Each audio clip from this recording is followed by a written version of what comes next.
year 1829, in the month of October, Governor of Maine, Enoch Lincoln, dies unexpectedly in office. So Nathan Cutler takes his place and serves out the remainder of his term. When his term expires, then President of the Maine Senate, Joshua Hall, steps in and fills in the role. Between January 6, 1830 and February 9th, 1830, Joshua Hall became the 8th governor of the state of Maine.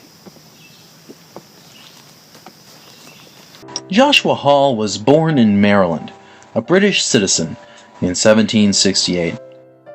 From an early age, he showed a command of the English language, and he became a Methodist preacher at the age of 17. He was a pastor of numerous churches throughout Maine, and he clearly wanted to make a difference, so he dabbled in politics, serving the General Court of Frankfort for 4 non-consecutive years, and he was eventually elected to the Maine House of Representatives. He was a member of what was then known as the National Republican Party, or the Anti-Jackson Party. He was elected president of the Maine Senate upon the vacancy of Nathan Cutler, which landed him in the capital, serving as our 8th governor. When his term expired, he left politics completely and devoted the remainder of his life to preaching and to doing public good. He was well liked amongst the community. The Methodist church records of the time will show that his natural shrewdness was with him all of the days of his life, right up until he died at the age of 94. Some of his last words were, "There is no darkness upon this path." He lived a full life, died Christmas Day, 1862, and was buried in Frankfort. And here he is, the final resting place of Joshua Hall. He's buried in an almost completely forgotten cemetery on a all but unmarked road in Frankfort, Maine. His tomb is this one right here. Not the one that you can still read, the one that's completely illegible, just a outcropping of rock that used to bear an inscription of his name.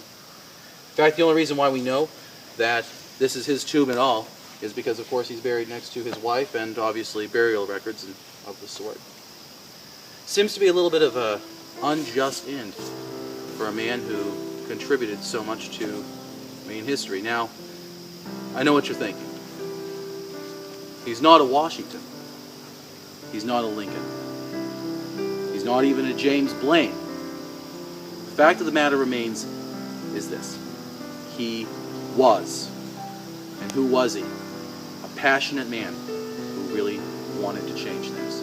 He wanted to change the world. He had a true compassion for people.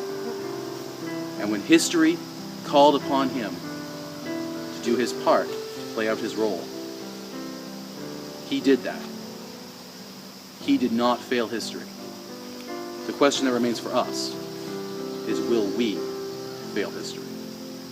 Will we doom people like Joshua Hall and other great people like him to be relegated to the last few pages of a textbook that no one will ever find out about?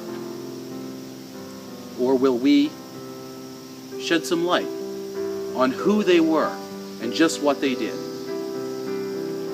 Will we remember them for their achievements and in some cases their shortcomings? Or will we just condemn them all to a life of being just another one of Maine's historical footnotes? Again, I ask, will we fail history?